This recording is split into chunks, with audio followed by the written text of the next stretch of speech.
Su merced, hoy no le contaré una historia cualquiera. Hoy escucharemos a una persona que conocí gracias a mi carrera profesional y con quien he tenido el honor y la fortuna de conversar en varias ocasiones. Digo honor y fortuna porque las conversaciones con esta persona son tan valiosas que me siento muy afortunada y sobre todo afortunada de haberlas tenido en los momentos más indicados. Hoy conocerá a Ricardo Gómez, conocido como el musiconomista. Con él aprenderemos o reflexionaremos sobre las virtudes para relacionarnos con los demás, sobre eso que quizás requiere el ser humano para tener una vida más plena y también sobre el poder del silencio y la escucha. También conocerá un poco sobre su faceta como creador de contenido. Así que su merced, siga, póngase cómodo o cómoda, que es hora de escuchar un episodio especial de Roca Podcast. Roca Podcast. ¿Quién es Ricardo Gómez? No, yo no tengo ni idea, la verdad. O sea, no, suena cliché, no sabría decirte, es una pregunta difícil de responder. A veces de verdad no sé quién soy, ni qué soy, ¿no? Todos los días como que pienso distinto. Creería yo que soy un enamorado de que la gente pudiera relacionarse mejor a partir de cómo se respeta y cómo se cuidan los unos a los otros. Esa es, digamos, que mi fe en la humanidad. Y creo que esa es mi razón de vida, y en el ayudarle a otros a que se relacionen bien, que se lleven bien. Negros, blancos, altos, bajitos, lo que fuera, que se lleven bien. Y lo vivo mucho a través de la música, porque soy músico, hago música, no toco un instrumento musical hoy, pero sí ayudo a las personas en mi trabajo a partir de la música y soy muy enamorado de la música. Considero la música, si tuviéramos que describirla como en algo, es como para mí la música es como una religión, como mi religión, ¿no? En el sentido de que todo en mi vida tiene que ver con música, incluso mis decisiones más profundas las tomo a partir de la música y con la ayuda de algunos músicos, de cómo funciona su música, incluso de cómo funciona su vida. Entonces, soy músico, soy enamorado de eso, soy como un idealista en el sentido de que creo que al final de los siglos va a haber una humanidad que por fin va a ser solidaria. Y en eso me remito mucho a Beethoven. Entonces tengo un amigo que me acompaña siempre en mis videos, que es un Beethoven. Y de hecho la marca de mi metodología de musiconomía es la cara de Beethoven un poco más moderna, porque tengo una amistad con Beethoven bien interesante. Entonces soy un tipo enamorado de ese estilo de vida en cuanto al propósito, no a la forma de vivir de esa época que era una mierda, sino el hecho de uno poder decir, quiero revolucionar esto, y lo revoluciona, como hace Beethoven, pero la claridad que tiene sobre por qué y para qué la música me ayuda mucho eso. Al igual que Paco de Lucía, por ejemplo. Son mis dos músicos de cabecera a los que primero acudo cuando tengo un problema que resolver. Voy a sus biografías, voy a su música y algo les pregunto y algo me responden. Bueno, y hay un tercer personaje que es mi mamá. Sí, mi mamá. A mi mamá todos los días le pregunto, todavía, a pesar de que ya no vive, le pregunto cómo hago el arroz y cómo haría para resolver el tema del piso, que lo tengo ahorita que no sé cómo trapearlo, o qué le diría yo a mi mejor amigo si estoy en un conflicto. Todas esas cosas que hablaba con ella todavía lo hago. Creo que soy muy romántico en ese sentido, romántico desde el punto de vista del amor, creo mucho en el amor, y soy muy humanista en el sentido de que la razón del ser humano todavía no la hemos descubierto y tengo la esperanza de que algún día lo descubramos. Creo que el ser humano no nació para ser arrogante y dárselas de que ya entiende al mundo, porque el mundo ya fue entendido mucho antes de la humanidad. Creo que tenemos una función solidaria que no hemos sabido entender. Entonces soy como perseguidor de eso, en ese sentido. Mis lecturas y todo giran muy alrededor de cómo hacemos un humano mejor, pero no con esta cosa empalagosa del lenguaje positivo y del coaching positivista y eso, y los gerentes de felicidad y toda esa mierda, sino desde la convicción de que en el fondo todos nacemos buenos, como dicen por ahí, pero la sociedad nos corrompe. Creo en eso, sino que tenemos una sociedad muy corrupta. Entonces ese es otro nivel, pero creería que eso es lo que me mueve hoy. No sé qué decirte quién soy, pero eso es lo que me mueve hoy. Al inicio de su libro, Musiconomía, Ricardo explica brevemente por qué la música en contextos empresariales. La analogía entre música, liderazgo y empoderamiento para mí era perfecta. Fácil de entender, clara, gráfica, sonora, palpable y comprensible a cualquier nivel. Descubrí que el mundo de la música era mucho más valioso que el solo concepto de entretener, que hoy tiene la mayoría de quienes la escuchan y disfrutan. Pensé que si lograba explicar conceptos de administración a través de la metáfora de la dirección de orquesta y de la música en general, sería mucho más fácil para quienes fueran mis alumnos darles forma a esos términos y desarrollarlos como parte del componente de formación profesional e individual de cada uno. ¿Cómo un ingeniero de sistemas, administrador de empresas, llega a ver la música como una metodología? Bueno, no sé si me toca irme un poquito atrás, ¿no? Y cuando yo estaba en la adolescencia, siempre pensé que trabajar en sistemas y ser programador era el futuro, que era cierto. Era la década de los 80. Cuando me enfrenté al primer computador dije, sí, esto es lo que yo creo que voy a hacer. Porque yo tenía la mentalidad de cambiar al mundo como muchos tenemos a esa edad. Lo que pasa es que somos muy ególatras. Entonces, lo que yo haga es lo que va a cambiar al mundo, no lo que haga usted, lo que haga yo. Entonces entré a estudiar esa carrera creyendo en eso, pero me di un totazazo horrible porque la carrera está muy enfocada en la máquina y casi que nada en el humano. En ese momento no me había dado cuenta de eso, pero era un poco difícil uno estar tan centrado en la máquina porque uno se vuelve un año y se vuelve antipático y bueno, y no le gusta meterse con gente. Creo que a veces la gente estudia ingeniería de sistemas para no meterse con nadie y poder hablar con una computadora. Creo en eso. Pero paralelo a eso, yo sí desde niño hacía música y me gustaba la reunión de hacer música, de cantar y todo eso. Entonces había como una paradoja ahí de me gusta la gente, pero no, algo así. Cuando termino la carrera de sistemas y entro a mi primer trabajo, me doy cuenta de que no tenía la más remota idea de en qué me había metido. Y me hicieron un pedido de programación que no entendí, un orto. Dije, mierda, no me sirvió para la carrera. Entonces entendí que la carrera le hacía falta que le enseñaran a uno un tema de cómo funciona una empresa. Entonces terminé estudiando administración de empresas para poder entender esa dinámica. Con la administración de empresas me di cuenta mucho tiempo después de que lo que menos importa en la carrera de administración de empresas, que a todo el mundo considera como la carrera más fácil de todas las carreras, junto con comunicación social, no tenía nada que ver con los números, sino con el manejo y la relación con la gente. Te digo que me vine a dar cuenta mucho después, es porque durante el estudio de la carrera, psicología, sociología, antropología, filosofía, todas las humanidades, eran de agache. Todos mamábamos gallo, capábamos clase y mirábamos a ver cómo pasábamos la materia.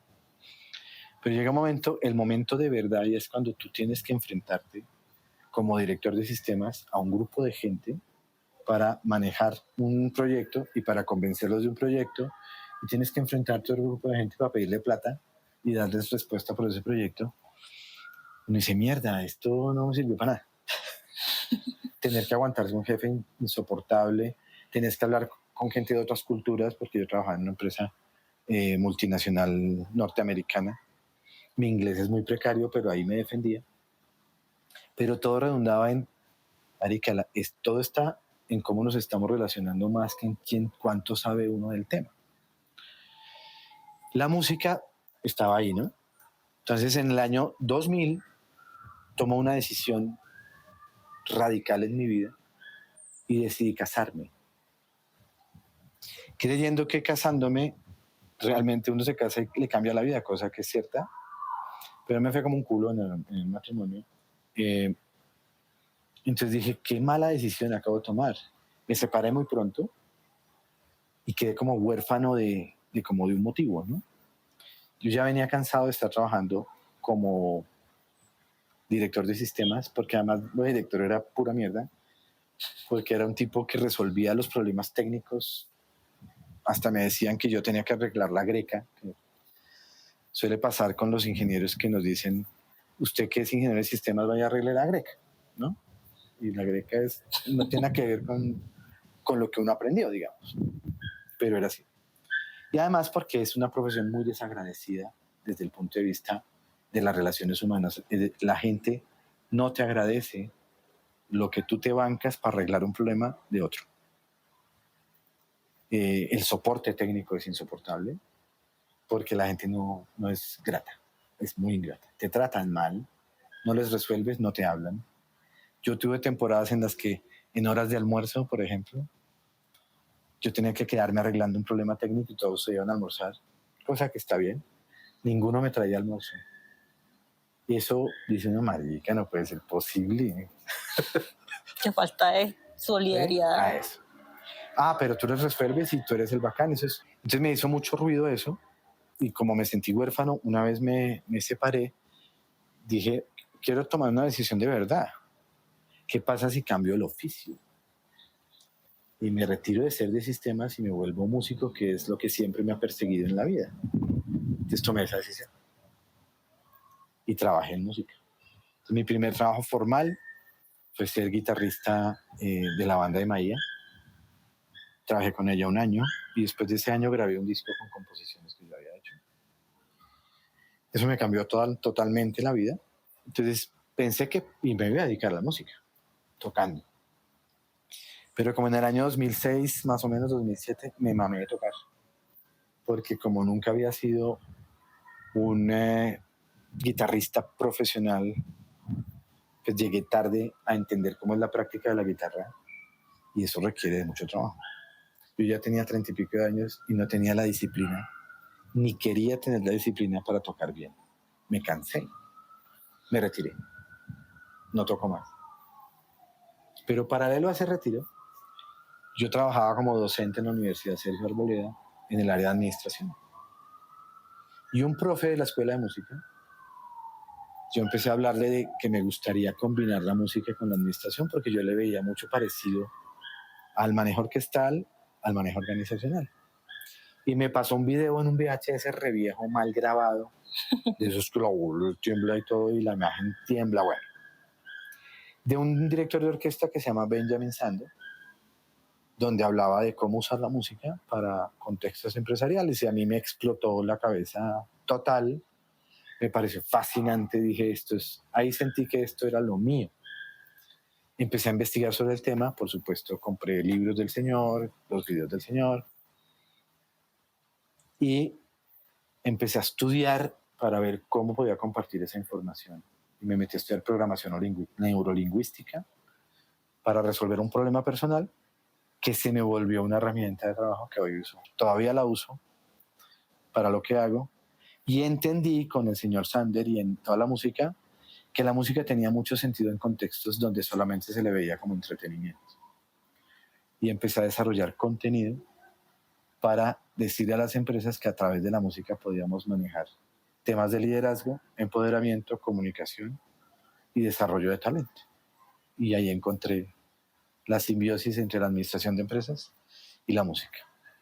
El tema con la administración vine a entenderlo en esa época, ya cuando ya era músico, porque dije, si yo le hubiera puesto bolas a la psicología, a la antropología, a la sociología, a la filosofía, tendría más herramientas hoy para hacer lo que hago, porque son las materias más importantes de la carrera, más que el presupuesto y contabilidad, eso, la verdad, cualquiera lo maneja, pero no cualquiera maneja gente. Es más, estaba en diciembre del año pasado, hice un taller donde estaban toda la cúpula de una organización y el área de recursos humanos trabajando en un tema de desarrollo de competencias. Entonces estaba la señora de recursos humanos hablando de su desarrollo de competencias y uno de los señores directivos, que por lo general suelen ser muy arrogantes, dijo, es que ese tema de recursos humanos no es con nosotros. Nosotros es un tema técnico, números. Nosotros somos unos trogloditas para el manejo de los recursos humanos. Yo me quedé como, marica, estás usando la palabra troglodita. Entonces cuando me tocó el turno de intervenir, le dije, me llama muchísimo la atención que alguien como tú diga que somos unos trogloditas para el manejo de recursos humanos cuando todos los días con lo único que trabajas es con gente. Todos los días tienes que ver con alguien. ¿Cómo te autodefines troglodita? Si él hubiera tomado clases de administración, donde la sociología, la psicología, la antropología y la filosofía hubieran hecho mella, no estaría diciendo eso. Y la música sí tiene mucho de un componente humano que no se le enseñan al músico, que se desarrolla a través de la dirección de orquesta. Y es cómo emocionas al músico para que toque, a través de hacerle entender su para qué está haciendo música. Y eso solo lo puede desarrollar el director o el maestro de música en el expertise, porque en la Academia de Música tampoco se lo enseña. Entonces creo que la administración nos aporta una parte, la música nos aporta otra parte, y lo que hice yo fue combinarlas para ver si algún día tenemos una carrera de administración mucho más humanística y menos numérica, y una carrera de música menos técnica y también más humana desde la emocionalidad. Toda persona en el mundo debería tener una cátedra desde la primaria que sea cómo escuchar. Pero en música más todavía. Pero no solo cómo escuchar la música, sino cómo escuchar a la gente. En ninguna carrera te enseñan eso. O sea, ni en psicología dicen escucha 1, escucha 2, escucha 3, no hay. Y creo que es importantísimo. Entonces digamos que mi sueño sería tener una facultad de administración y de música, al menos, que tengan en su pensum clases de escucha. Que diga, no pasé a escucha 2 porque no supe escuchar en escucha 1 y tengo que volver a escuchar. Ni siquiera es presentar un examen, porque creo mucho en eso. Está muy de moda el coaching, está muy de moda el mindfulness, todo eso lo enseñan, pero la academia se quedó como corta en eso todavía. No estoy diciendo que la academia nos enseñe esas herramientas de mindfulness y coaching, que siento que no es el deber ser. No creerse uno tan importante cuando llega la interacción con otro. 2, reconocer que ese otro está y que existe. 3, si llegas con alguna presuposición del otro, borra esos filtros de las presuposiciones que tienes del otro y déjate sorprender así el otro te esté contando la misma historia que ya conoces. 4, eleva tu capacidad de curiosidad y de sorprenderte con lo que estás recibiendo. 5, lo que estás recibiendo, úsalo siempre a favor del proceso.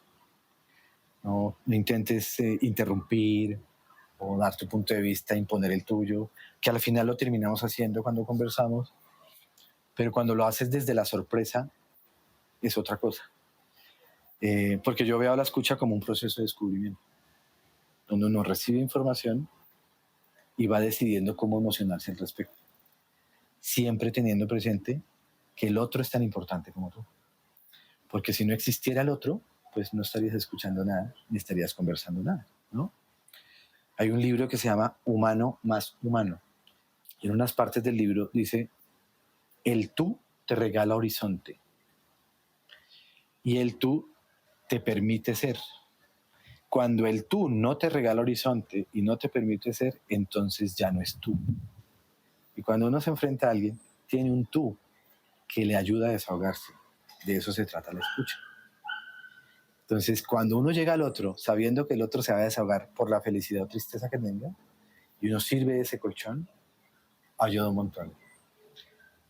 El hecho de que cuando uno escucha, no está escuchando para ver qué opina, ni está escuchando para ver cómo lo resuelve a alguien el tema, ni para explicarle qué está sucediendo en su vida, sino para ayudarle al otro a descargarse y ayudarle al otro a entender qué está pasando.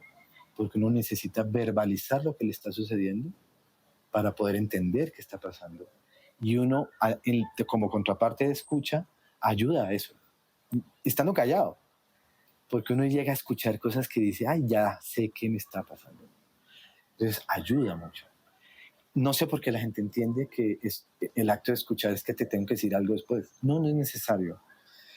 Pide permiso si vas a decir algo después, Hay gente que dice, necesito que me des un consejo y ya está. Pero lo que más me ha ayudado a mí es borrar ese filtro que uno tiene y es como volver a encontrarse con el otro la primera vez. De la misma manera como uno aborda una obra musical, tú que bailas, y la tienes que bailar varias veces, y es la 24ª vez que la bailas, pero a la 25ª la tienes que ver como si fuera la primera vez. Primero, para que te emociones de una manera similar. Segundo, para que tu cuerpo lo organice como si fuera la primera vez. Y tercero, porque es realmente para alguien, hay un alguien que te está viendo por primera vez. Entonces, cuando haces eso en la música, logras entender que a pesar de que la obra ya la has tocado 1000 veces, tienes que volverla a entender como si fuera la primera vez.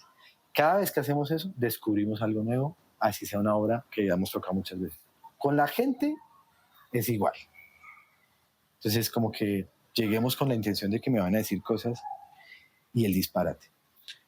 Ahora, hay una cosa que es muy importante, la disposición. O sea, si alguien tiene una cita contigo porque quiere que la escuches y tú le dices que sí, que sea cierto, la vas a escuchar. Y no es voy a aconsejarte, voy a interrumpirte, voy a decirte que es una hueva porque yo tengo mejores situaciones que tú. Porque hay gente que compite hasta por lo más perverso, ¿no? Ay, sí. Entonces, hay gente que conversa y hay gente que compite. Y ese que está compitiendo no escucha un culo. No hay nada más bonito que sentirse escuchado. Mira, las principales frases de gratitud que yo he recibido de la gente y que la puede uno decir cuántas veces dice esta frase esta gente es gracias por escucharme. Es más, gracias por escucharme con sorpresa. Como, ¿me escuchaste? Gracias, ¿no? Como, yo pensé que no me ibas a escuchar. Porque la principal necesidad nuestra es la de sentirnos escuchados. Y creo que uno sí debe servir de receptor.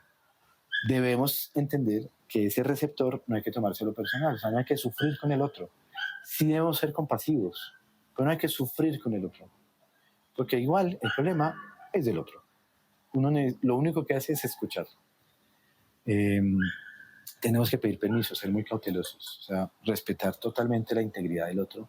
No importa su edad, su estrato, su condición sexual, social. El otro está y existe. Y tiene los mismos derechos que tú. Y hay que trabajar desde esa parte.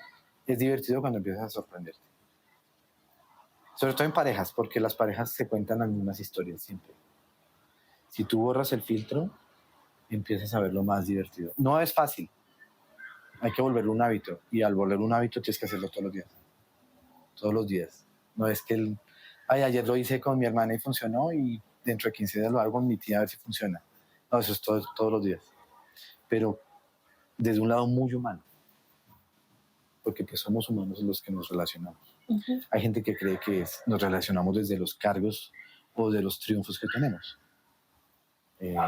Pero pues es un error. Al final, uno está escuchando al humano, nos importa 3 tiras si se ganó 8 medallas de bronce o se ganó 4 Grammys o lo que fuera. Estás escuchando a una persona. Y el mejor regalo que tú le puedes dar a alguien es escucharla siendo genuinamente generoso en ese sentido. Y bueno, hablas de activo. La escucha activa no es moverte con el otro. La escucha activa es recibir y saber qué hacer con eso en el momento adecuado. No es estar preguntando y repreguntando o aconsejando o estar dando activo opinión. No es estar moviéndose. Estar activo es estar en acción, pero en función de que el otro esté bien. Y no sabemos a veces hacer eso. ¿Por qué escuchar es tan importante? Esta palabra que pareciera tan obvia, la aprendí de cerca con Ricardo en algún momento cuando tuve la oportunidad de trabajar en su empresa. Esta es una de esas habilidades que aún no tengo y que aún me cuestan, pero que son de esas que uno necesita sí o sí para relacionarse mejor y que definitivamente muchos no conocemos. Aparte de la escucha, ¿qué otras habilidades crees que debemos tener las personas? No estoy hablando ni de músicos, ni de artistas, sino las personas para tener relaciones más sanas. Aparte de la escucha, creo que hay que ser muy asertivo al momento de interactuar con el otro, de lo que yo llamo conversar, teniendo la conciencia de que conversar no es una competencia, sino es un hecho de construcción colectiva. de información que beneficia a las partes que participan, independiente si es profundo o no lo que están generando. Es tan valioso conversar en un juego que aparenta ser infantil como una decisión profunda de qué hacemos con la herencia de mis padres, ¿no? Es igual de valioso, porque al final al cerebro le vale huevo la herencia de los padres o el juego, su estructura es igual y funcionan exactamente igual. Entonces la capacidad de uno aceptar y adaptarse y avanzar con el otro es altamente bienvenido. Entonces, más que habilidades, yo diría que virtudes hay que tener. La paciencia y la tolerancia y la disciplina de uno autoentrenarse para poder relacionarse con otros desde la conciencia, pedir retroalimentación, ¿no? Muchas relaciones se acaban porque las personas no se sienten escuchadas o porque se sienten atropelladas. Cuando no te sientes escuchada, hay gente que tiende a ser más agresiva, eleva el tono de voz para que la escuchen. Es natural, pues si no me estás escuchando te hablo más duro. Pero como no se trata de oír, sino de entender, pues gritar no te va a llevar a ningún lado. Hay gente que se siente violentada cuando le hablan duro y se va. A la gente no le gusta estar en lugares donde no se siente valiosa, donde no se siente escuchada y donde es agredida. Hablo de agresión, discriminación, todo ese tipo de cosas, atropellos, todas esas cosas. Entonces, la paciencia de saber, la disciplina de uno entrenarse, la paciencia de que cuando le dijiste que sí al otro, pues le dijiste que sí con lo que viene. Tenemos un error y es que no tenemos la paciencia suficiente para eso. Queremos cambiarlo. La gente no está, es decir, le decimos a la gente que nos gustaría que estuviera bien, pero no porque realmente esté bien. Es como nos gustaría. Entonces, la gente no busca que uno esté bien, sino que uno esté como a ellos les gusta. Y por eso quieren cambiarnos. ¿Sí? No me gusta tu pelo largo, entonces yo te digo que te lo cortes, que te lo encrespes, que te lo pongas rubio, que no me gusta. No cuento contigo para eso, sino no se te ve bien, porque a mí no me gusta. ¿Sí? Incluso cuando estás enferma, no me gusta que estés enferma. Tómate una que hacerse. Vendo, yo te llevo al médico. Uno decide qué hacer cuando se siente así. Y esa paciencia es la que hay que tener. De saber estar, digamos. Más que el escuchar, es saber estar. El acto compasivo per se. Hay otro libro de un autor francés de apellido Mielich que se llama La ética de la compasión. Y define la compasión como el hecho de estar al lado de, que la gente confunde la empatía con compasión. Y el que es compasivo está junto a, pero no lo toca. Está junto a, pero no lo agrede. Está junto a, pero no lo influye. Solamente está acompañando. Y en la música se llama llevar el compás. Les llamamos compasión a lo que llamamos el compás. Y en música, llevar el compás es acompañar. Entonces, no solamente de escuchar, sino estar ahí acompasando. Y ojalá en silencio. Saber estar con uno mismo en silencio y sobre todo con el otro, que es un entrenamiento individual primero, te ayuda muchísimo como una habilidad para relacionarte con otros. Porque no sé si has estado en relaciones largas que pueden volverse tediosas. Los momentos más bonitos, y hablo de romántico, amor, lo más rosado es cuando los dos son capaces de quedarse juntos en silencio por largo tiempo, sin que eso estorbe, sin que el silencio estorbe. Entonces, aprender a vivir con el silencio es buenísimo. Y hemos encontrado alguna respuesta de la primera pregunta de vivir en soledad. Es una de las habilidades que uno desarrolla es aprender a vivir en silencio. Y cuando aprendes a vivir en silencio contigo, aprendes a vivir en silencio con el otro. Y eso es increíble. Entonces es más que habilidades, es como la virtud de estar en silencio, de estar. A mí me pasó, por ejemplo, la gente es muy compasiva cuando se te muere un familiar. En el caso de la muerte de mi mamá, tuve mucha gente, estoy ahí para ti, lo que tú necesites, funeraria. A la fecha no han vuelto a aparecer. Esta promesa de estoy ahí para ti tiene que ser cierta. Y esa es otra cosa que debemos desarrollar, y es aprender a ofertar algo que sabemos que podemos cumplir y aprender a cumplir la promesa. Y estamos acostumbrados a decir, estoy ahí para ti, pero cuando yo te necesito estás ocupada, estás en mí. Y está bien que estés ocupada, pero entonces oferta bien. Porque si no puedes cumplir la promesa, mejor no ofertes. Lo que podría yo compartirte de eso. ¿Por qué nos cuesta tanto cumplir la promesa? Yo creo que estamos de cara al mismo hecho de por qué estamos preocupados porque estemos en pareja. Y es, a la gente hay que sacarla rápido de su afán y lo más rápido es decirle que sí, a lo que sea que nos esté pidiendo. Y después nos hacemos los huevones, ¿no? Porque nos da miedo decirle que no. Es difícil decirle que no. Pero es mucho menos costoso decir que no en el momento correcto que decir que sí y no cumplir. Para ambas partes. Porque una de las cosas es no saber decir que no es un acto de egoísmo extremo cuando dices que sí sabiendo que no vas a cumplir, ¿no? Yo creo que lo que nos cuesta es decir que no. Porque el otro se pone bravo, lo que fuera, pues, marica, ¿qué hacemos? ¿No?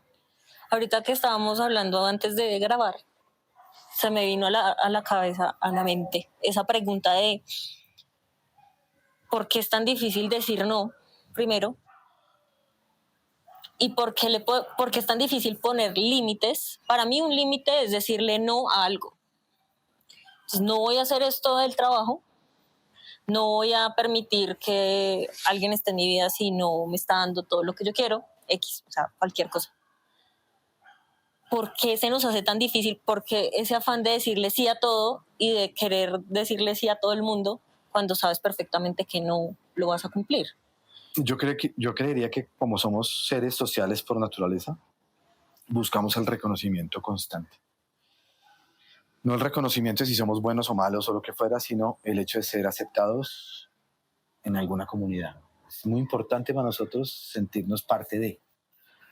Y aparentemente decir que no hace que no nos sintamos parte porque no es de nuestro parche. Nos dicen que no, entonces mejor no funcionamos. Entonces, por un lado es eso, como ese afán de caer bien, de gustar, de agradar, de pertenecer. Pero por otro lado es que no sabemos definir los límites desde el principio de la relación. Entonces, si no lo sabemos definir desde el principio, cuando ya llega el momento en que que lo mandas a la mierda, pues lo que terminas haciendo es un no que no gusta y dices, pero yo antes me decías que sí, ahora no, porque hay un cortocircuito, cosa que si al otro se sorprende, eso es normal. Entonces ahora te va a imponer los límites, pero si nunca hablamos de límites, pues no se trata de que lo hagamos a los golpes, ¿no? O sea que lo correcto es plantear los límites desde el principio de una relación. Ideal. Sea cual sea. Laboral, cómo funcionan acá en esta empresa y cómo funciono yo. Jefe, ¿cómo funcionamos? Nunca se da esa conversación. Parejas, ¿cómo funcionamos? Yo tuve una vez un coachee que me llamó mal. O sea, vuelto mierda. Lo invito a almorzar, me dice. ¿Ok? Lloraba. ¿Qué pasó? Pues es muy raro ver a un tipo como de la de uno llorando como un bebé. No, que acabo de terminar con mi pareja. ¿Qué pasó? No, que no nos entendimos. Bueno, pues entonces vayamos hacia atrás. ¿Qué pudo haber pasado? Para que no repita eso, ¿no? Cuando decidieron vivir juntos y empezaron a ver cositas, ¿no? En el medio de la pasión del enamoramiento, empiezan a decirse el uno al otro, eso ahí vamos viendo. No, que si te tiras pedos por la noche, eso ahí vamos viendo. No, que si se me acaba, eso ahí vamos viendo. El ahí vamos viendo los llevó a ese punto en donde ella lo mandó a la mierda, porque no pudo más, pero nunca le dijo, me estoy cansando, mira, hablemos. Porque la otra es que estamos en una sociedad que está acostumbrada a que le digan que sí, para todo. Y si dices que no, eres de otro planeta. Pero además es una sociedad que no ha aprendido a conversar. Todo es impuesto, jerárquicamente hablando. Yo crecí en una familia en donde el papá era el daba la orden y punto. Y el papá y mi papá, peor. Y el abuelo, peor. ¿Sí? En esta generación como que hicimos un filtro y dijimos, no podemos seguir de aquí para abajo en las mismas. Pero todavía, a pesar de que ya no hay tanto totalitarismo y autoritarismo, todavía no hemos aprendido a conversar. Todavía estamos en una generación que no le enseña a los hijos a conversar. Y creo que eso es súper clave para poder poner los límites. Porque los límites no se ponen con un correo ni con un anuncio de hoy a mañana, como nos ponen las reglas en el Congreso. A partir de mañana, pico y placa, y uno fue puta, ¿no? es venga y conversamos porque necesitamos ponernos de acuerdo en por qué y para qué ponemos estos límites y que no se presuponga nada. En el caso de las jerarquías laborales, digamos, en el corporativo, se asumen cosas que no están ni siquiera en contrato, ¿no? El empleado que tiene que darle gusto al jefe y ir a llevar a los niños a la guardería a las 7 de la tarde, no, eso no está en el contrato. Me pasó. Sí, como la señora de Miranda en El Diablo, viste a la moda. ¿no? Hago referencias a ese caso y no le toca. Pero, uy, no, si le digo que no, se emputa. Entonces hay dos cosas. ¿Estás contratando gente para que te dé gusto o estás contratando gente para que sea funcional? Si dentro de lo funcional te gustas, te emputas. Pero si la contratas solo para darte gusto, debes decírselo. Debe quedar claro. Esa no claridad da miedo hablarla por la jerarquía. Pierdo mi trabajo. O llegué recomendado de fulanito, entonces ¿cómo hago quedar como un culo a fulanito reclamando qué? Pero esa es una conversación que deberíamos poder dar. No, yo no tengo por qué llevar a tus hijos a las 6 de la tarde y no tiene por qué ser un problema. Y no debería ser un problema decirle a tu mamá, mamá, hoy no quiero tomar onces contigo, y no debería ser un problema, y así sucesivamente. Pero vaya, no dígale a la mamá, no quiero tomar onces contigo un domingo cuando todos los domingos, a ver qué lío es. No, mi Ricardito se volvió, no sé cómo, están las drogas, está mal, no, lo que fuera. O ya no me quiere, o ya no me ama, o ya. Exacto.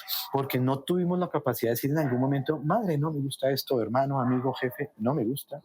Y sí me gusta. Esa es otra cosa de los límites, lo que me gusta. No, los límites creemos que es lo que no debes hacer. No, y también lo que debes hacer. Me gustaría que me recibieras como un hola, ¿cómo estás? Y eso es todo, forma parte de las reglas de juego. Más que límites, yo le digo reglas de juego.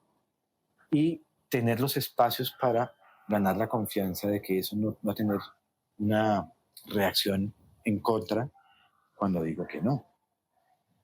¿Y yo cómo hago para tener una conversación así? O sea, eso que tú estás diciendo para mí es el ideal, un escenario ideal.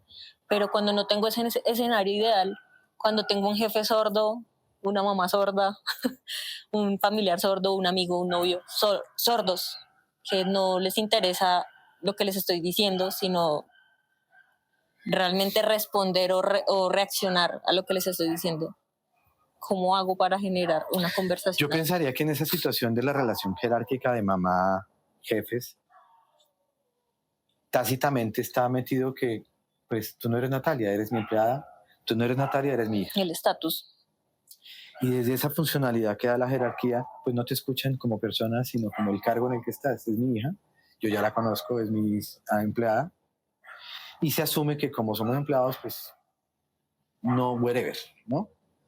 Entonces, en primera instancia es tratar de buscar un espacio geográfico, físico, incluso mental y emocional, para que esa persona salga de su cascarón de mamá o de jefe, para que pueda conversar con la persona, ¿sí?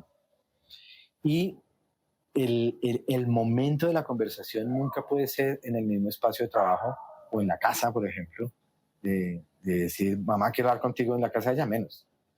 De pronto en tu casa puede funcionar, pero ojalá sea en otro lado, ¿sí?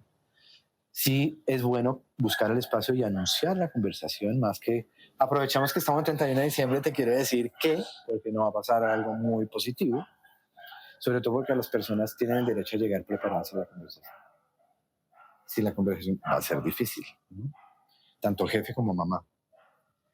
Y tú también desencajarte de soy la empleada y soy la hija y soy Natalia. Entonces es como mostrarte distinta con actitudes o tonos de voz, incluso forma de vestir distinta, para que la gente te agarre distinta.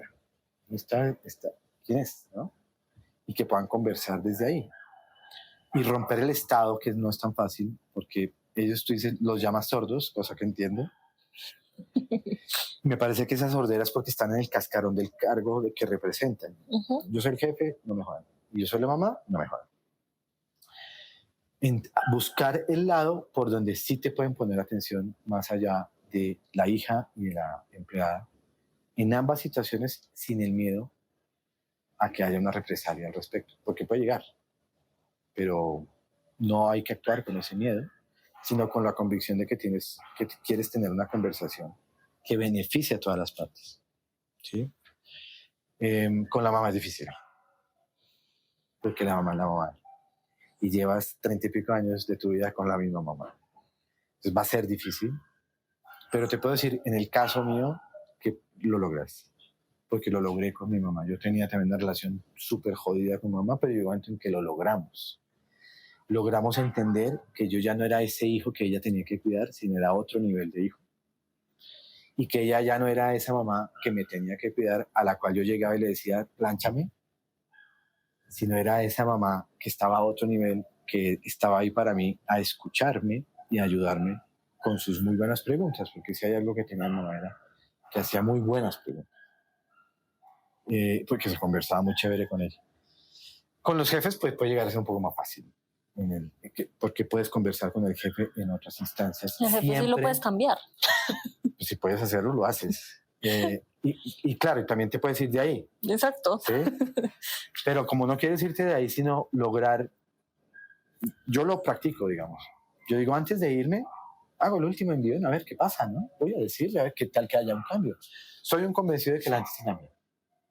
¿Sí crees que la gente cambia? Sí, soy un convencido de que sí. Lo que es difícil es que esa gente que cambió te demuestre que cambió. ¿Sí? Pero soy un convencido de que la gente sí cambia. Y que hoy puede haber uno y mañana hay otro y pasado mañana hay otro en el mismo personaje, sí, soy un convencido de eso. Y que puede haber 2, 3 y 4 oportunidades, sí. Siempre y cuando la gente demuestre que está cambiando. No podemos ser iguales, además sería aburridísimo siempre ser iguales. Tú me hubieras conocido en el año 93, yo era un hijo de...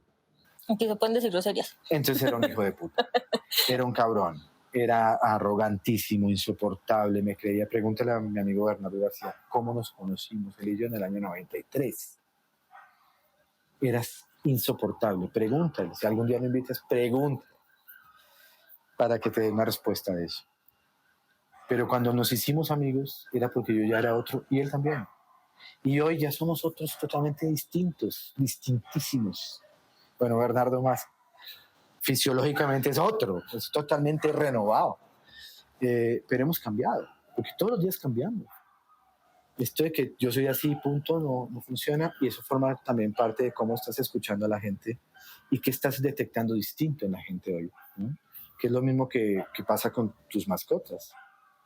¿Sí? Cuando empiezan a envejecer te vas a dar cuenta que están viejos, ya no son igual de mamones, sino vuelven chochos, van a empezar a orinar por fuera, paciencia, ¿no? Pero no es decir, es que no es el mismo de siempre. Entonces, no, es que no es el mismo de siempre, ¿no? Entonces, creería yo que sí, estar como en darse la oportunidad de decir, voy a lanzar este estímulo, ¿qué tal que cale?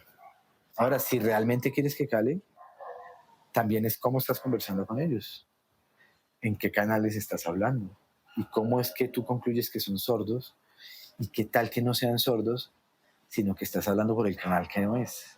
Entonces nunca les llega la información. Y tú dices, está sordo, mi jefe es sordo, mi mamá es sordo. Porque uno también puede hacerse la pregunta, todos a mi alrededor son sordos. ¿Será que sí? ¿No? Pues que no estoy sabiendo. No estoy sabiendo cómo comunicar. Desde su foco de motivación, desde lo que les gusta oír y sobre todo el canal por donde escuchan. Y por ahí también puedes tener una relación. El juego de estatus es súper clave. O sea, al jefe y a la mamá no se les baja el estatus. Uno sube el de uno, pero a ellos no se les baja. Así ellos quieren bajarle el de uno, que la mamá siempre le baja un estatus como sea, y el jefe a veces también. Pero subir el estatus de uno está bueno, nunca bajarlos. Es más, mantener el de ellos un poco arriba funcionaría. Ayuda. Para que puedas conversar bien. Ahora, si la conversación es muy técnica, en caso del jefe, sugiero nunca tener esa conversación en la oficina del jefe. Ojalá en un espacio donde haya más gente, donde se pueda conversar, donde haya unas variables controladas, donde cualquiera de los dos que pierda el control, pues hay una entidad que dice, bueno, ¿qué va a haber, no? Tampoco es, vamos a Harry Sazón y conversamos allá. No. ¿Sí? Es como, pero siempre las conversaciones difíciles no deben darse ni en tu oficina ni en la oficina del jefe. Porque hay un ancla espacial que juega a favor del dueño de ese lugar. Lo mismo las conversaciones con mamá. No es lo mismo conversar con tu mamá en la sala de la casa, de su casa, que en su alcoba. Yo tenía conversaciones con mi mamá en su alcoba y se sentía la diferencia, porque la dueña de esa alcoba era ella y punto. Entonces, ¿cómo se me ocurría sentarme en la punta de la cama a hablar de este tema? No, pues, vamos a la sala. La gente creerá que eso es muy exagerado, no, funciona. Pero cambia. Funciona. Y a la gente hay que moverla del lugar donde tiene poder, para que en el nuevo lugar no tenga tanto poder. Por ejemplo, en el caso de tu mamá, llevarla a un lugar donde se sienta tan maravillada que diga, wow, Natalia es increíble, hablemos acá. Sentemos a hablar acá. En Suezca, un paisaje divino y atendida, wow, hablemos de esto. Puede que la conversación siga siendo difícil, pero ella no tiene las herramientas para decirte soy tu mamá. Porque ya con todo eso... O está en otro mood también. Está en otro estatus. Entonces, lo importante es cambiarle el mood exactamente, el estado emocional. Porque ellos se convierten en, pues vamos a hablar, soy jefe, soy mamá, y a donde me ponga soy mi jefe o mamá. Pues voy a buscar ponerte en un lugar donde no te sientas ni jefe ni mamá. Y esto también aplica a una persona que está a tu mismo estatus. Por supuesto. O sea, no se trata ni siquiera del estatus, sino del... Claro, de hecho, cuando hablas con alguien que está en una emoción que no te sirve, hay que moverla de ahí. Moverla físicamente de ahí. Nos tomamos un tinto y al moverla ya baja, ya cambia su estado. Pero a veces insistimos somos tan egoístas que insistimos en hablar con esa persona a pesar de que el estado no es el adecuado. Y es porque es ya, y porque yo quiero, y porque tiene que ser, y porque si no es ya, no es, y está no es alteradísima nunca. y no, pero dime, déjame ir. No, dime. Si la dejas ir, te va a ir mejor mañana. Porque además ella se está yendo porque sabe que no está en el estado adecuado, por eso se va. Porque si sigues, sí te va a matar. Y tú vas a joder la peor. Entonces, déjala ir. Es verdad. Pero somos muy egoístas. Sí. Porque queremos resolver ya. Cuando se trata de dos, pues no podemos resolver ya. Tenemos que resolver ya. No yo solo, sino los dos. Es difícil. Porque hay alguna de las partes dirán, no, todavía no quiero resolver. Y hay que tener paciencia. Y porque no se me da la gana. Hay que tener paciencia. Y hay que, como te digo, el lenguaje también ayuda mucho a ser persuasivo. ¿No? Como con los niños. ¿Te quieres ir a acostar? No te quieres ir a acostar, porque entonces le das el poder de decir que no. ¿No? Le dices, Ricardito, a las 8 o a las 9 nos vamos a acostar. ¿A qué hora quieres irte a acostar? La orden está implícita. Vamos a acostarnos. Puedes decidir sobre la hora. Y así también tenemos que hablar con los adultos. Exactamente igual. Wow. Aquí nos podemos quedar 10 horas hablando de este tema. Creo que lo abordas muchísimo en tu contenido en redes sociales y eso es como lo que me gusta, y también pues porque siempre desde que te conozco me parece que habla uno muy, muy chévere contigo. Gracias. Lo heredaste de tu madre, creería yo. Así es, una gran conversadora. Una gran conversadora. Porque era una gran lectora. Leía un montón. Lo heredaste porque sí, yo siempre que hablo contigo pasamos horas y yo soy... y me gusta mucho. Y ahora, pues cerrando un poco el tema ya y yéndonos como a tu a tu faceta de creador de contenido, que creo que siempre has sido creador de contenido, solo que en este punto... No tan público. Exacto, a hoy eres mucho más conocido, tienes más seguidores, tienes reproducciones, likes, te conocen en la calle, según lo que me decías ahora fuera de esta entrevista. ¿Cómo te ha ido en esa faceta de creador de contenido? Para redes sociales me ha parecido muy difícil. Muy difícil, a mí me cuesta. Me cuesta, de hecho, coger una cámara y mirar y hablarle a todavía me cuesta. Y soy muy mal haciendo mis tareas a veces. Yo trabajo con un equipo. Cuando ellos me piden, normalmente con el equipo planeamos los contenidos, ellos vienen y graban y todo bien. Pero cuando me dicen, por favor, entre otros, tengo que grabar un video. Me dicen, por favor, grábate un video para resolver esta pregunta que hicieron en un comentario. Me cuesta un huevo ponerlo a mirar a la cámara porque me siento tonto. ¿Por qué? Me siento tonto. Como no estoy hablando a nadie, ¿no? O sea, no es lo mismo que yo te esté conversando y la cámara está acá y eso lo publicamos. Estoy hablando contigo. A poner una cámara solo y hablarle a nadie, y creer que estoy hablando con alguien. Me siento así. Pues mi tará, ¿no? No estoy diciendo que todos los que hagan eso son tontos, no, me siento así. Entonces me ha costado mucho trabajo. Y al principio me costó muchísimo más trabajo porque no calaba nada, pasaba nada. Cuando empezaron a pasar cosas, eso que tiene como unas facetas, yo no sé si todos los generadores de contenido vivimos la misma, pero tiene unas facetas y viene la faceta de, ok, te vieron, y la mayoría te insulta, o te minimiza el contenido, o no le ve valor, te rechaza por alguna cosa, se burla, El bullying, hate, sí. el hate. Y llega un momento en que si aguantas el trote, ya ese hate empieza a bajar, y empiezas a crecer en una comunidad que ya te avala, que te saluda, que te comenta. Y hay una cosa en la que estoy hoy que me ha parecido que es lo valioso, y es cuando la comunidad ya empieza a dar pelea por ti. Cuando alguien te bota un hate y la misma comunidad dice, no, pero a ver, huevón, chao, que aquí la pasamos rico.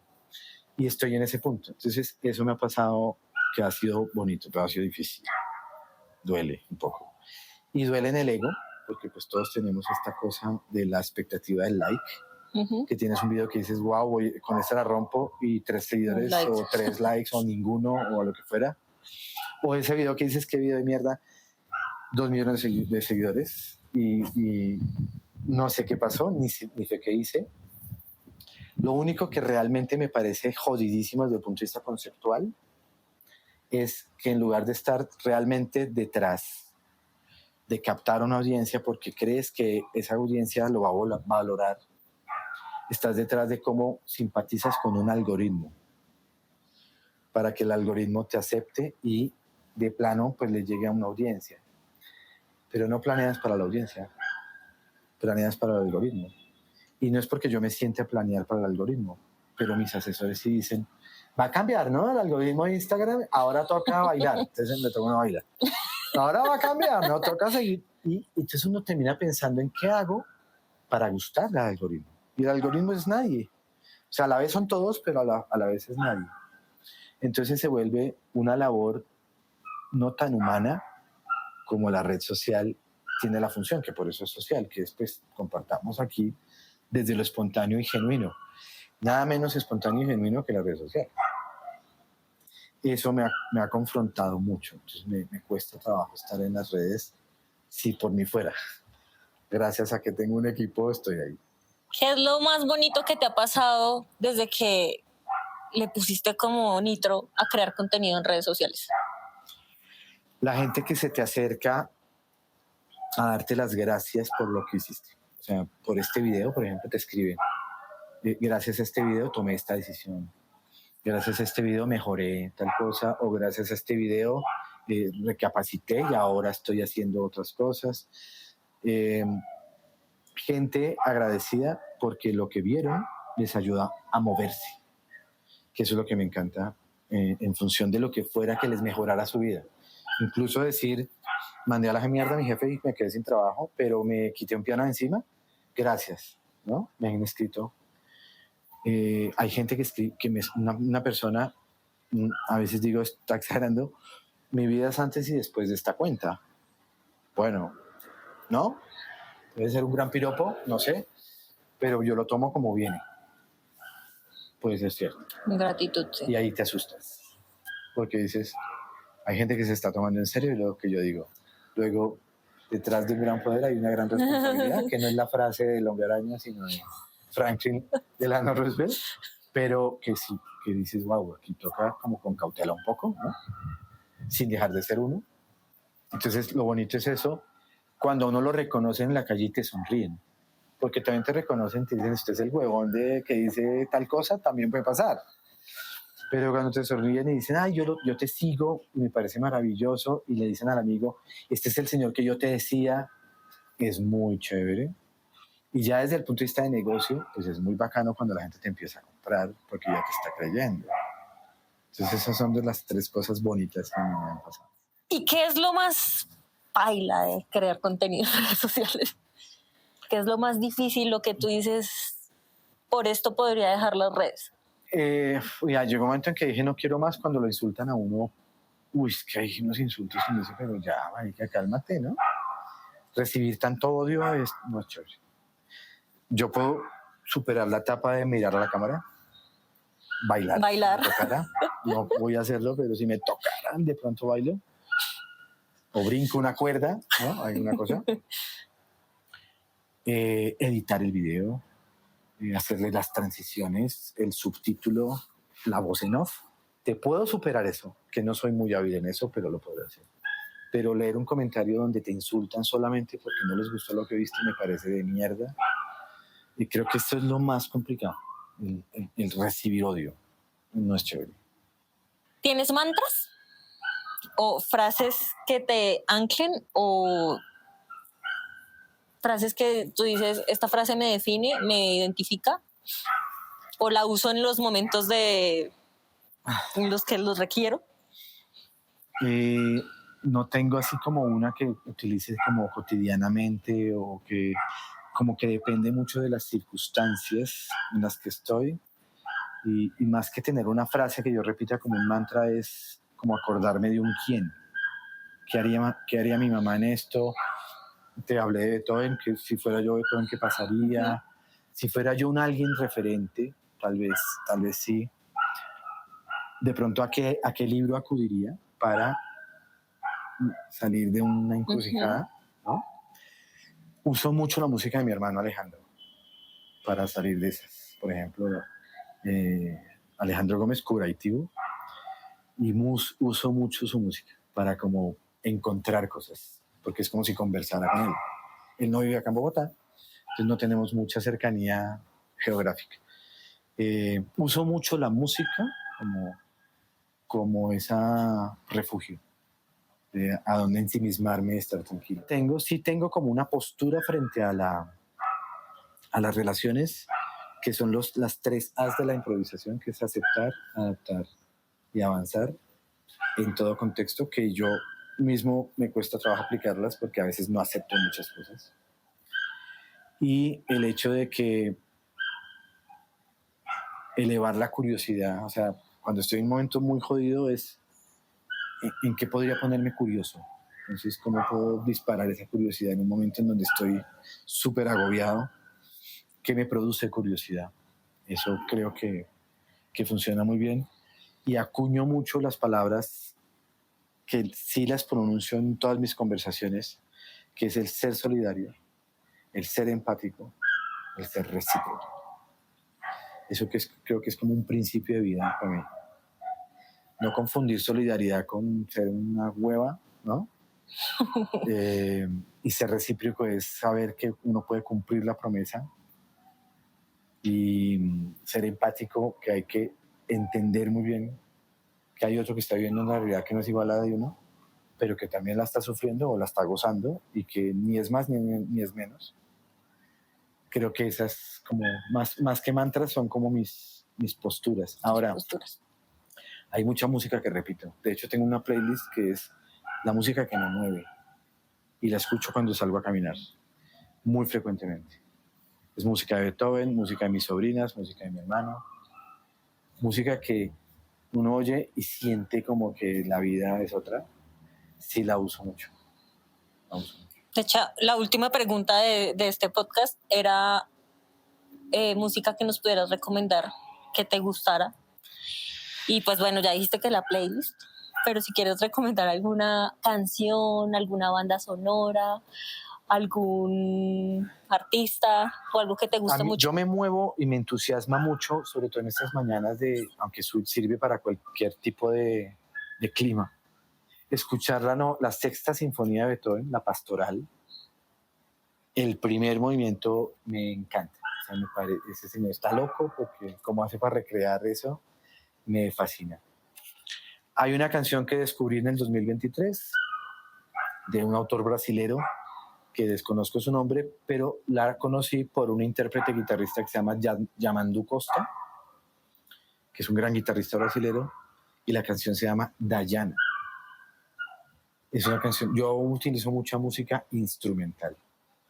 Y hay una canción de mi hermano Alejandro que me gusta mucho porque tiene una connotación muy infantil, parece una ronda infantil, pero no está hecha para niños propiamente, sino para el niño que habita en el adulto, que se llama regalo.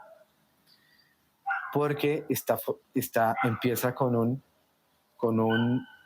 un canto propio para después cantarle al otro. La canción dice, a mi corazón le canto, para abrigarle, para entusiasmarle, y después la segunda estrofa dice, a tu corazón le canto, para abrigarte y entusiasmarte. Con el mensaje de primero estás tú, y después está el otro. Estás bien tú, puede estar bien el otro. Porque a veces nos descuidamos mucho en el yo para estar en el tú. Entonces podría como recomendar esas. Hay otras músicas que pueden ser un poco densas para el público desde el punto de vista del formato, pero pues a la música que recurro cuando estoy en un momento muy, muy de jueputa que hago, es a la Novena Sinfonía de Beethoven, al concierto para violín de Tchaikovsky. Son cosas que uno... Pero están en unas profundidades, o sea, no es un tema de yo lo pongo mientras preparo el desayuno, porque no. Es cuando estás específicamente como en las profundidades así. Y últimamente, los boleros de Agustín Lara, porque le gustaban a mi mamá. Okay. Las versiones originales de Agustín Lara me parecen muy bonitas. Me gustan las versiones de Javier Solís. O, para un público más joven, las versiones de Natalia Lafourcade. Recomiéndanos 3 libros. 3 libros que sí o sí todos deberíamos leer. Mira, yo leí uno justo antes de la pandemia que me sorprendió porque dije, mierda, este man cómo sabía que iba a pasar, que fue el ensayo sobre la ceguera de José Saramago. Ese es un libro que recomiendo leer y pospandémico está buenísimo, que me dice, o sea, me sorprendió mucho, porque yo lo acababa de leer, la pandemia fue en marzo de 2020, yo lo leí como en noviembre de 2019. También lo leí después de la pandemia. Y dije, ¿qué es esta cosa tan...? ¿No? Hay otro libro que te lo nombré, que se llama La ética de la compasión. Es un libro filosófico, pero que trata de describir por qué debemos ser compasivos, desde el concepto de la ética, ¿no? Del deber ser compasivos. Puede ser un poco denso, pero está buenísimo si tienes el tiempo de decir si quiero entender el asunto. Es para lectores que les guste el tema de ser humanistas y de creer en la humanidad, ¿no? Y hay un tercer libro, que ese es el propio libro de autoayuda, pues que la gente dice, no, pero que cuando yo lo leí, entendí mi razón de ser, aparte de lo que vi con Benjamin Sander, que es el libro de los 4 acuerdos, de don Miguel Ruiz. Porque también hay mucha sabiduría, muchísima sabiduría. Pues podría recomendar esos 3 libros que me han marcado, ¿no? Me han marcado, que siento que son útiles para la vida, porque hay unos que te entretienen. Por ejemplo, hay un libro que leí que me pareció buenísimo, una novela, creo que se llama La cadena, que la premisa es que hay un tipo que secuestra al hijo de una familia, y para rescatar a ese hijo de esa familia tiene que secuestrar al hijo de otra familia. ¡Carajo! Y así. O sea, es una cosa como para hacer una película de Netflix de domingo por la tarde. No te marca la vida, pero es un libro muy divertido, me pareció. Pero ese no lo recomendaría en cuanto a te va a cambiar la vida. No, te sirve para un fin de semana. Pasarla bueno. Está buenísimo. Para entretenerte. Esto bueno. Bueno. Yo leo mucho ensayo. Muchísimo ensayo. Y a la gente le gusta leer novela. A mí me cuesta un poco la novela. Me aburro. Sí, a mí me gusta más la novela también. Me aburro un poco con la novela porque no tengo paciencia para las descripciones. No, ella ya estaba vestida con... Y yo, no, avance rápido. En cambio, eso es lo que más me gusta. Los detalles, porque uno como que se transporta y... Ahora, a los todo. que les gusta de verdad la música clásica y les gustan los compositores grandes, hay un gran libro que es la biografía de Beethoven de Jan Swafford, porque lloré cuando murió Beethoven. O sea, lo narra a un nivel en donde dice, yo porque estoy llorando si el señor se murió hace 200 años. Bueno, a ese nivel. Súper. Muchas gracias, Ricardo, por tu conocimiento, tu sabiduría, por tu conversación. Y pues bueno, gracias a todos los que escucharon también, bienvenidos. Y a seguir a este señor creador de contenido que tiene un contenido súper valioso en redes sociales y en su página, y va a escribir otro libro, también tiene un libro que se llama Musiconomía, y súper invitados a conocerlo. Gracias. Gracias a ti. Su merced, gracias por llegar al final de este episodio especial. Cuénteme qué le pareció, qué opina sobre los temas que abordamos en esta charla. Déjeme un mensaje o una nota de voz. Y si le quedó sonando algo, en la descripción de este episodio le dejo las redes sociales de Ricardo y el nombre de su primer libro para que vaya y se dé una vuelta por su contenido. Gracias, gracias y gracias por escuchar. Roca Podcast.